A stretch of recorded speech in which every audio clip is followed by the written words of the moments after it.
False Characterizations by C.S. Lewis. It is, in the logical sense, an accident that readers of the one kind are many and those of the other few, and the two kinds are not characterized by these numerical terms. Our business is with different ways of reading. Common observation has already enabled us to make a rough and ready description, but we must try to penetrate further. The first step is to eliminate some hasty identifications of the few with the many. Some critics write of those who constitute the literary many as if they belonged to the many in every respect, and indeed to the rabble. They accuse them of illiteracy, barbarism, crass, crude, and stock responses, which, it is suggested, must make them clumsy and insensitive in all the relations of life and render them a permanent danger to civilization. It sometimes sounds as if the reading of popular fiction involved moral turpitude. I do not find this borne out by experience. I have a notion that these many include certain people who are equal or superior to some of the few in psychological health, in moral virtue, practical prudence, good manners, and general adaptability. And we all know very well that we, the literary, include no small percentage of the ignorant, the caddish, the stunted, the warped, and the truculent. With the hasty and wholesale apartheid of those who ignore this, we must have nothing to do. If it had no other defect, it would still be too diagrammatic. The two sorts of readers are not cut off by immovable barriers. Individuals who once belonged to the many are converted and join the few. Others desert from the few to the many, as we often sadly discover on meeting an old schoolfellow. Those who are on the popular level as regards one art may be deeply appreciative of another. Musicians sometimes have deplorable preferences in poetry. And many whose responses to all the arts are trivial may yet be people of great intelligence, learning, and subtlety. This latter phenomenon does not surprise us much because their learning is of a different sort from ours, and the subtlety of a philosopher or physicist is different from that of a literary person. What is more surprising and disquieting is the fact that those who might be expected ex officio to have a profound and permanent appreciation of literature may in reality have nothing of the sort. They are mere professionals. Perhaps they once had the full response, but the hammer, hammer, hammer on the hard, high road has long since dinned it out of them. I am thinking of unfortunate scholars in foreign universities who cannot hold down their jobs unless they repeatedly publish articles each which must say or seem to say something new about some literary work, or of overworked reviewers getting through novel after novel as quickly as they can, like a schoolboy doing his prep. For such people, reading often becomes mere work. The text before them comes to exist not in its own right, but simply as raw material, clay out of which they can complete their tale of bricks. Accordingly, we often find that in their leisure hours they read, if at all, as the many read. I well remember the snub I once got from a man to whom, as we came away from an examiner's meeting, I tactlessly mentioned a great poet on whom several candidates had written answers. His attitude, I've forgotten the words, might be expressed in the form, "Good God, man, do you want to go on after hours? Didn't you hear the hooter blow?" For those who are reduced to this condition by economic necessity and overwork, I have nothing but sympathy. Unfortunately, ambition in combativeness can also produce it, and however it is produced, it destroys appreciation. The few whom we are seeking cannot be identified with the cognoscenti. Neither gigadibs or dry as dust is necessarily among them. Still less is the status seeker.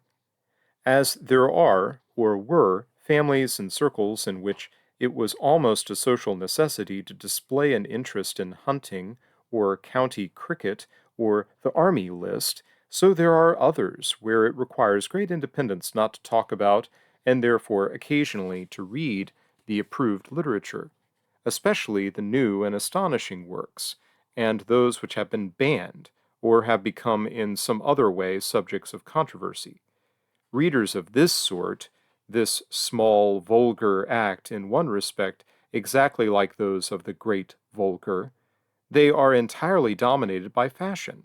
They drop the Georgians and begin to admire Mr. Eliot, acknowledge the dislodgment of Milton, and discover Hopkins at exactly the right moment.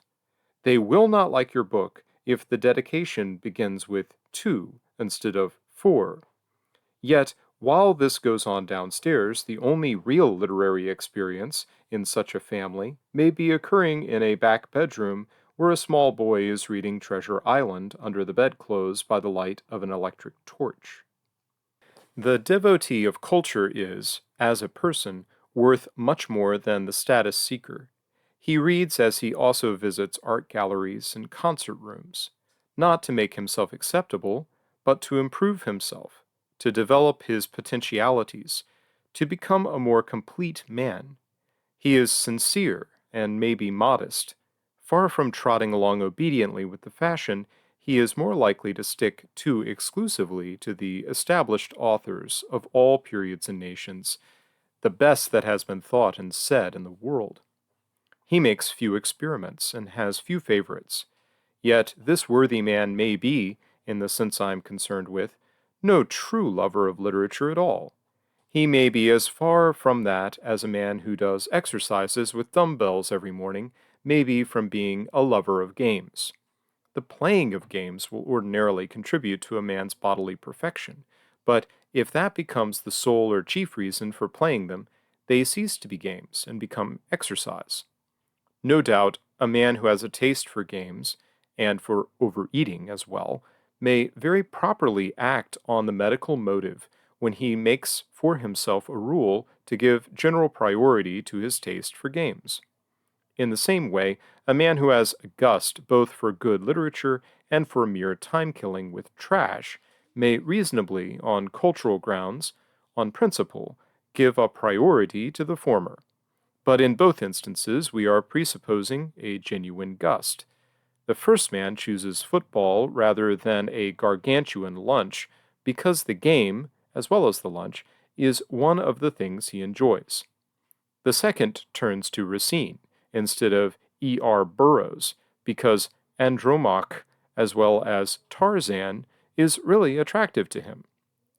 But to come to the particular game with nothing but a hygienic motive, or to the tragedy with nothing but a desire for self improvement, is not really to play the one or to receive the other. Both attitudes fix the ultimate intention on oneself. Both treat as a means something which must, while you play or read it, be accepted for its own sake.